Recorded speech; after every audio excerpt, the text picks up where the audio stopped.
వీక్షకులందరికీ నమస్కారం. దేశంలో 1990 తర్వాత ఆర్థిక సంస్కరణలు వచ్చిన తర్వాత అనేక రంగాల్లో కీలక మార్పులు వచ్చిన విధంగానే రాజకీయాల్లో కూడా ముఖ్యంగా ఎన్నికల్లో పోటీ చేసే ఎమ్మెల్యేలు ఎంపీల విషయంలో కూడా ఖర్చు ప్రతి ఎన్నికకి పెరిగిపోతా ఉంది. 1989లో 2 లక్షల ఖర్చు చేసుకొని ఎమ్మెల్యేగా గెలిచి ఆ తర్వాత మంత్రి అయిన వ్యక్తి నాకు తెలుసు. కానీ ప్రస్తుత పరిస్థితులు అందుకు అనుకూలంగా లేవు. ఒక ఎమ్మెల్యేగా పోటీ చేయాలంటే 50 కోట్లు ఖర్చు చేయాలి.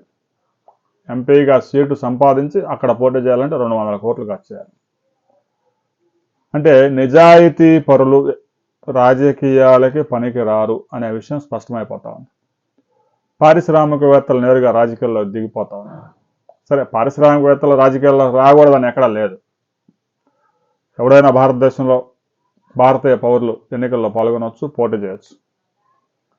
డబ్బున్న వాళ్ళు, సంపన్నులు అకస్మాత్తుగా ఎన్నికలకు ముందు ఏదో ఒక పార్టీ అధినేత దగ్గరికి వెళ్ళడం, ఆ పార్టీకి సంబంధించి ఒక 20 కోట్ల 30 కోట్ల ఫండింగ్ ఇవ్వడం, టికెట్ తెచ్చుకోవడం, 50 కోట్లు ఖర్చు పెట్టి ఎమ్మెల్యేగా గెలవడం, 200 కోట్లు ఖర్చు చేసి ఎంపీగా గెలవడం. అన్ని కోట్లు ఖర్చు చేసిన వ్యక్తి ప్రజాసేవ చేస్తాడని మనం ఎక్స్పెక్ట్ చేయలేం.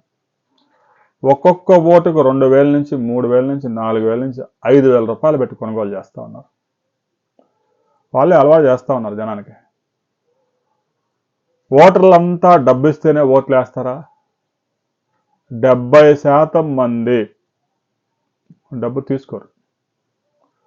కేవలం పేదలు, కొంతమంది బాగా అత్యవసరం ఉన్న వాళ్ళు, కొంతమంది డబ్బు ఎక్స్పెక్ట్ చేస్తారు. వారు కూడా 2 పార్టీల నుంచి తీసుకోవడం మొదలుపెట్టారు ఇటీవల కాలంలో. గతంలో ఈ పార్టీ వీళ్ళు మనకు ఓటేస్తారనుకుంటే వాళ్ళు డబ్బులు ఇచ్చేవాళ్ళు, అంతటితో ఆగిపోయేది. ఇప్పుడు అట్ట కాదు. ఇంట్లో 4 ఓట్లు ఉంటే ఒక పార్టీ నుంచి 10,000, ఇంకో పార్టీ నుంచి 10,000 అలా పుచ్చుకుంటూ ఉన్నారు. ఈ విధంగా 30% పైగా ఓట్లు కొనుగోలు చేసే కార్యక్రమంలో ఎమ్మెల్యేకి అయితే 50 నుంచి 100 కోట్లు, ఎంపీకి అయితే 200 కోట్లు ఖర్చు చేస్తా ఉన్నారు. మరి అంత ఖర్చు చేసి గెలిచి అధికారంలోకి వచ్చిన వ్యక్తి ఎన్నికల్లో గెలిచిన తర్వాత ఒకసారి చూసుకుంటే 200 కోట్లు ఖర్చు అయింది. మరి 200 కోట్లకి ఖర్చు పెట్టినందుకు 1000 కోట్లు సంపాదించుకునేది ఎలా అని ఆలోచిస్తాడు. ముఖ్యంగా వ్యాపారవేత్తలు రాజకీయాల్లోకి వచ్చినప్పుడు వాళ్ళకి హ్యూమన్ యాంగిల్ కన్నా కూడా బిజినెస్ యాంగిల్ ఎక్కువ ఉంటుంది. ఎంత పెట్టుబడి పెట్టాం, ఎంత లాభం వచ్చింది, ఎంత ఆదాయం వచ్చింది అనే లెక్కలే ఉంటాయి. సహజంగా కింద నుంచి క్షేత్రస్థాయి నుంచి ఎదిగిన కార్యకర్త ఎమ్మెల్యే అయితే ఎవరైనా సమస్యలు చెప్పడానికి వస్తే వింటాడు, పరిష్కరించే ప్రయత్నం చేస్తాడు. పారిశ్రామికవేత్తలు, పైనుంచి ఊడిపడిన నాయకులు ప్రజల సమస్యలు వినే పరిస్థితి ఉండదు. ఎన్నికల సమయంలో ఇంకొక 100 కోట్లు పడేస్తా గెలుస్తా అనే ధీమాలో ఉంటారు. ప్రజల సమస్యలు వినడం కానీ వాటిని పరిష్కరించే ప్రయత్నాలు కానీ చేయరు. ముఖ్యంగా వ్యాపార రంగంలో ఉన్నవారు, పారిశ్రామికవేత్తలు వారి వ్యాపారాల్లోనే తలమునకలై ఉంటారు కాబట్టి ప్రజలకి టైం ఇచ్చే అవకాశం కూడా తక్కువగా ఉంటుంది. పూర్తిగా రాజకీయాల్లోకే పరిమితమై కార్యకర్త నుంచి ఎదిగిన నాయకులైతే ప్రజలు ఇంటి దగ్గర సమస్యలతో వచ్చినప్పుడు వారి సమస్యలు వినడం, సంబంధించిన అధికారులకు ఫోన్ చేయడం, ఆ సమస్యలను పరిష్కరించే విధంగా ఫాలోఅప్ చేయడం అవన్నీ ఉంటాయి. ప్రస్తుతం అలాంటి పరిస్థితులు లేవు. చదువుకున్న వాళ్ళైతే ముఖ్యంగా రాజకీయాల్లోకి రావడం లేదు. ఐఐటీలో చదివినోడే, ఐఐఎంలో చదివిన వ్యక్తి కానీ, ఉన్నత చదువులు చదివిన వాళ్ళు కానీ మంచి మంచి ఉద్యోగాలు చూసుకొని వెళ్ళిపోయి ప్రశాంతంగా ఉద్యోగాలు చేసుకుంటూ ఉన్నారు. సగం చదువులు చదివినోడు, 7వ తరగతి చదివి 8వ తరగతిలో మధ్యలో మానేసిన క్లీనర్ గాళ్ళు,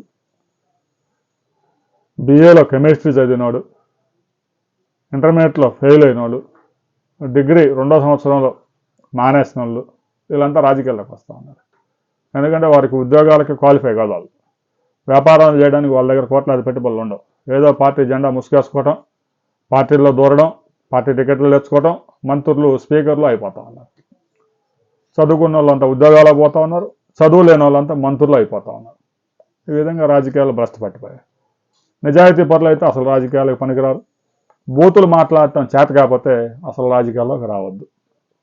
ముఖ్యమంత్రి చంద్రబాబు నాయుడు, ప్రతిపక్ష నేత జగన్మోహన్ రెడ్డి యువత రాజకీయాల్లోకి రావాలి అని పిలిపిస్తారు. యువత రాజకీయాల్లోకి రావాలంటే ఎందుకు వస్తారు? రాజకీయాల్లోకి రావడానికి ఏమైనా ఉపాధి మార్గం అనేది? వాడు ఉద్యోగంలో చేరితే నెలకు 1,00,000, 2,00,000, 50,000, 20,000 సంపాదించుకుంటాడు, వాడి కుటుంబాన్ని పోషించుకుంటాడు. రాజకీయాలు పరిశ్రమ కాదు. 1,00,000 మంది జీవితాలు నాశనం అయితే ఒకడికి పదవి వచ్చింది. ఆ ఒకడికి పదవి రావడం కోసం ఈ 1,00,000 మంది జెండాలు మోసి వారి జీవితాలు వాళ్ళ కుటుంబాలు నాశనం చేసుకోవద్దు. అందుకే యువత కూడా తెలివిగానే ఉన్నారు, ఎవడు జెండాలు మోయడానికి సిద్ధంగా లేరు. తాజాగా హైదరాబాద్లో జూబ్లీ హిల్స్లో జరుగుతున్న ఉప ఎన్నికల్లో జెండాలు మోయడానికి జనం లేక ఆయా పార్టీలు ప్రతిరోజు 500 మంది కూలీలను తెచ్చుకుంటా ఉన్నాడు. ఎవడు జెండా మోయడానికి సిద్ధంగా లేరు. ఎన్నికల్లో పోటీ చేయడానికి 50 కోట్లు 100 కోట్లు ఖర్చు చేయడానికి సిద్ధంగా ఉన్నారు, కానీ జెండా మోయడానికి ఎవడు ముందుకు రావడం లేదు. రాజకీయాల్లో చదువుకున్నాడు ఎవరు రావడం లేదు. చదువు లేని వాళ్ళు, సగం చదువుల వాళ్ళు, ఉద్యోగానికి పనికిరానాడు మొత్తం రాజకీయాల్లో పోతా ఉన్నారు. రాజకీయాలు భ్రష్టు పట్టిపోయాయి. నిజాయితీ పరులు రాజకీయానికి పనికిరారు.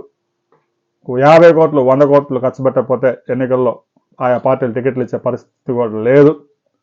రాబోయే రోజుల్లో కూడా సామాన్యులు రాజకీయాల్లోకి వచ్చే అవకాశాలు లేవు అనే దానికి సంబంధించి ప్రతి ఒక్కరూ మీ అభిప్రాయాలు తెలియజేయండి.